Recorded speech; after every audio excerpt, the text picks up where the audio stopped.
في الظلمات أنسي في خلواتي يا سعدي وهنائي القرآن حياتي.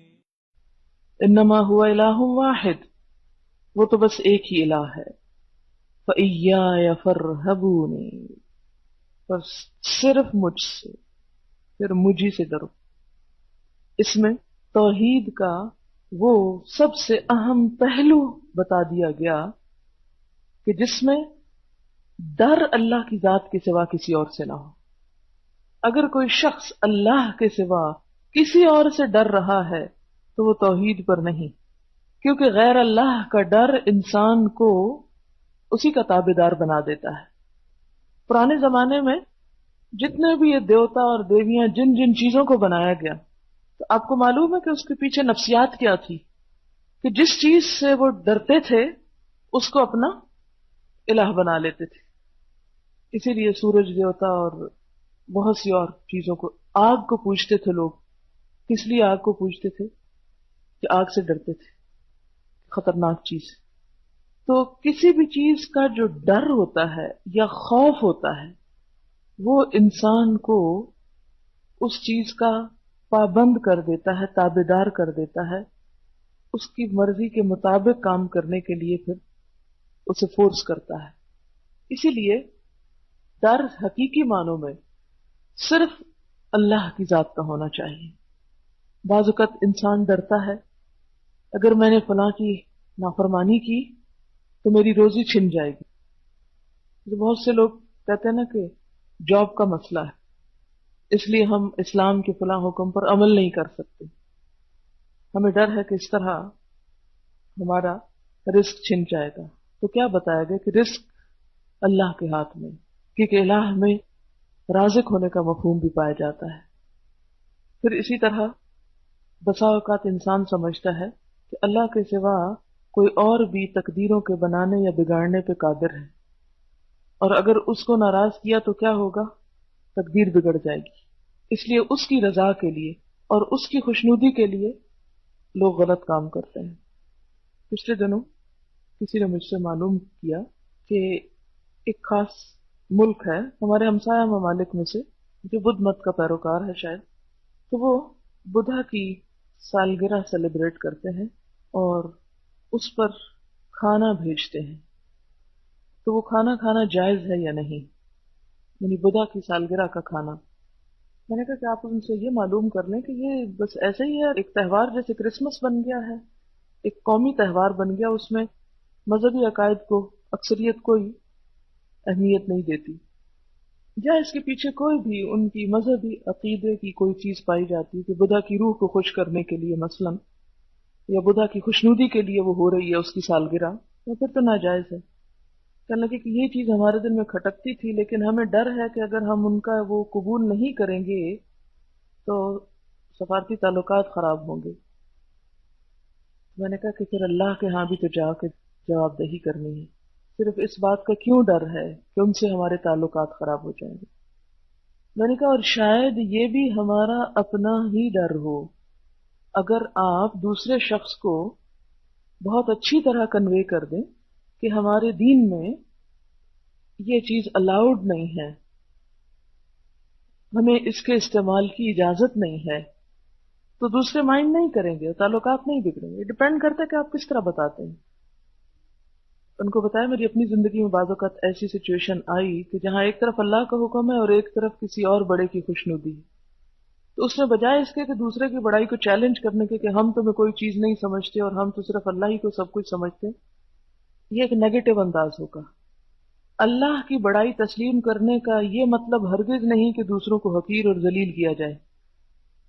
ان کے ساتھ اللہ تعالیٰ نے کیوں فرمایا کہ تم ان کے الہوں کو گالی مت دو، ورنہ وہ کیا کریں گے؟ جواباً تمہارے الہ کو گالی دیں گے.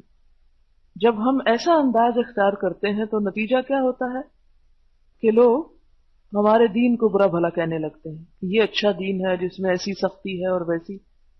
مثلاً اگر میٹھا کھانے سے آپ کو ڈاکٹر نے روک دیا اور کوئی آپ کو بہت اچھی میٹھے کی چیز پیش کرتا ہے کہ اسے کھائیں اور بڑے شوق سے اس نے آپ کے لیے بنائی، تو آپ اسے اگر آسان طریقے سے بتا دیں کہ مجھے ڈاکٹر نے منع کیا ہے، تو آپ دیکھیں گے کہ دوسرا شخص نہ صرف یہ کہ مائنڈ نہیں کرے گا بلکہ ہمدردی کرے گا اور سوری کرے گا کہ مجھے افسوس ہے کہ میں نے آپ کو یہ کہا بھی کیوں کہ آپ یہ کھائیں جو آپ کے لیے نقصان دہ ہو سکتا ہے۔ تو اگر ایک ڈاکٹر کی بات کو لوگ رسپیکٹ دے سکتے ہیں تو آپ کے دین کی بات کو رسپیکٹ کیوں نہیں دے سکتے؟ وہ دیں گے۔ ضرورت اس بات کی ہے کہ ڈاکٹر کی جیسے آپ کے اپنے دل میں عظمت ہے، ایسے ہی اللہ کے لیے عظمت پیدا کر لیں، محبت پیدا کر لیں۔ تو جب اس عظمت اور محبت کے ساتھ آپ بتائیں گے تو کوئی مائنڈ نہیں کرے گا، اور اگر کوئی مائنڈ کر بھی جائے تو آپ مائنڈ نہیں کریں گے اس کے مائنڈ کرنے کو، اس کا ریئیکشن آپ کو پریشان نہیں کرے گا، آپ کو تکلیف نہیں دے گا کہ کوئی بات نہیں، اس کو پتہ نہیں ہے۔ تو بہرحال ایک طرف توحید کی بات کی گئی اور دوسری طرف فَإِيَّايَ فَارْهَبُونِ، پس ڈرو مجھی سے ڈرو۔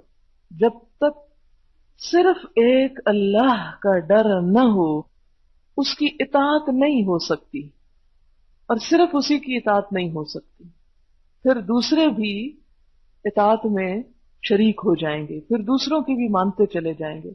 آج آپ دیکھیں کہ ہم اسلام کے بہت سے احکامات پر عمل کیوں نہیں کر پاتے؟ کیا وجہ ہے؟ ہمیں کس کس کا ڈر ستاتا ہے؟ سارے ڈر ہی کا تو مسئلہ ہے۔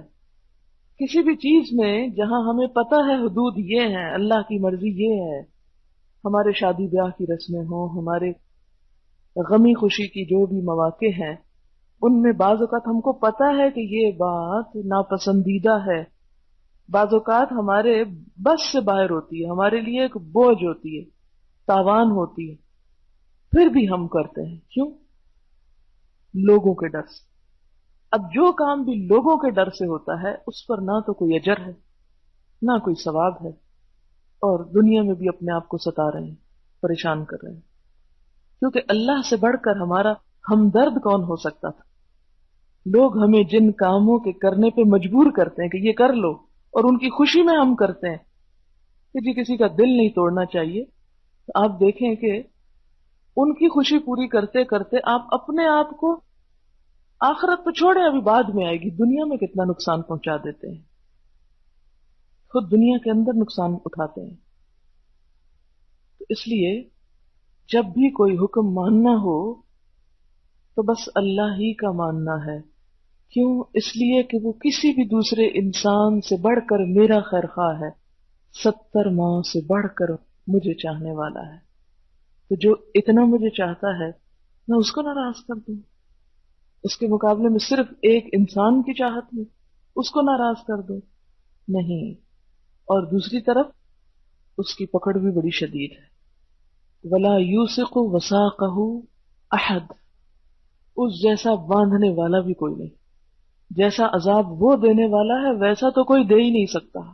ساری دنیا بھی مل کر کوئی سزا تجویز کر لینا سخت سے سخت کہ یہ شخص مان نہیں رہا، اس کو تو ایسی ایسی سزا دو کہ مان جائے، تو وہ سزا کہیں ہلکی ہے اس سزا کے مقابلے میں جو اللہ کی طرف۔ لا يعذب عذابه احد ولا يوثق وثاقه احد، جیسا عذاب وہ دے گا ایسا کوئی نہیں دے سکتا، جیسا وہ باندھے گا ایسا کوئی باندھ نہیں سکتا، اس کی پکڑ بڑی شدید ہے۔ ان بطش ربک لشدید فعال لما یرید، دنیا کے لوگ تو بہت سی چیزوں کے ارادے بھی کرتے ہیں مگر کر نہیں پاتے، اللہ تعالیٰ کا فعال لما یرید، جو کرنا چاہتا کر جاتا ہے، کوئی اس کو روک نہیں سکتا، کوئی اس کا ہاتھ نہیں پکڑ سکتا۔ تو پھر اطاعت کے لائق کون؟ ضرورت صرف تھوڑی سی جرت کی، تھوڑا سا اس خوف سے باہر آنے کی، لوگوں کے خوف سے یا کسی بھی چیز کا خوف جو انسان کے پیچھے، اس سے باہر نکلنے کی ضرورت ہے، خصوصاً اللہ کی اطاعت کے معاملے میں۔ صحابہ کرام کے اندر کیونکہ صرف اللہ کا ڈر تھا، اسی لیے وہ بہت جلدی اللہ کے راستے میں تبلیغ کر گئے اور بہت تیزی سے اسلام پھیلا، دور دور تک کسی چیز سے نہیں ڈرتے تھے، حتیٰ کہ بسا اوقات ان پہ اتنا سخت وقت بھی آیا کہ بعض صحابہ کے بارے میں ملتا ہے کہ ان کے جسم کا ایک ایک ٹکڑا بھی کاٹا گیا، اس کے باوجود وہ توحید سے باز نہیں آئے. انہیں پتا تھا کہ دنیا کی یہ تکلیف بہت چھوٹی تکلیف.